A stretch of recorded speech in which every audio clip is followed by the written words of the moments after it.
I might as well tell my ADHD story. See if I can remember it. Oh, yes. Okay, so I have always pretty much lived alone inside my head, not worrying too much about life. I live in other people's universes, other people's story. Right now, it's my sister and her husband in a farm in BC, but it's been other people most of my life.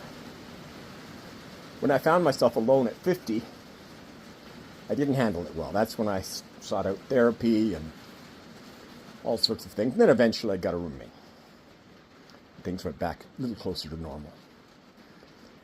But I've always been seeking the right roommate, the right partner. And every time I meet someone, that goes through my head. It's like, could this person be the solution to all my problems?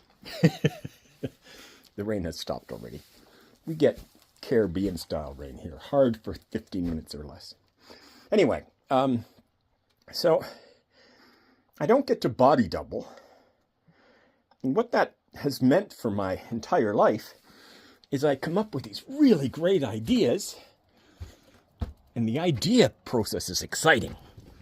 I love the idea process. Oh, I should check on the chickens. The problem is, the dopamine comes from the ideas and not from the doing.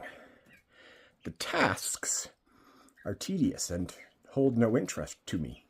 So day one, I can work on a project until I'm tired. But day two, I might even have forgotten about it due to that object permanence thing people talk about. But more than likely, I've remembered it. It's just not interesting anymore. Maybe I figured out the flaws in the idea, or maybe it's just a chore. And if I had somebody with me, body doubling or a partner of some sort, they could keep it interesting simply by being there and answering questions or talking to me. And I suspect that's a common problem, but because I sort of semi-retired at age 27, I've had a lot of difficulty finding somebody who wants to spend time helping me with projects when there's no money involved right away or even in the end. Although a lot of my projects are very valid, I just don't have anybody. And I call it the day two problem.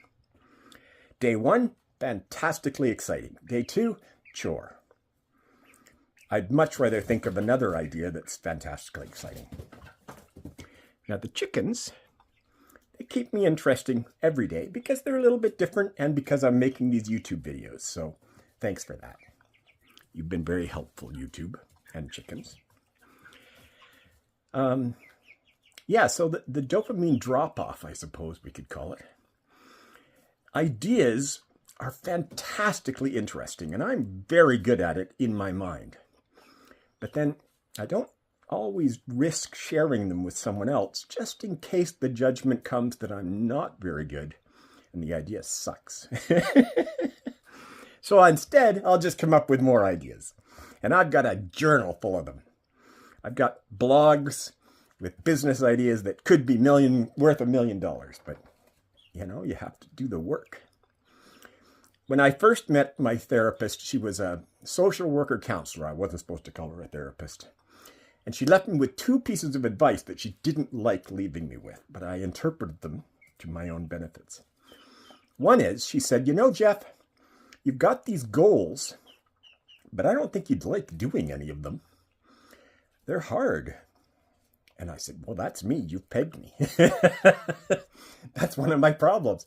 I don't want to be successful at my goals because that's work.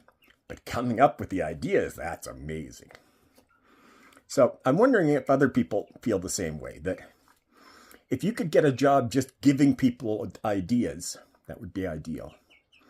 Maybe I should sit on a board somewhere. Does that pay?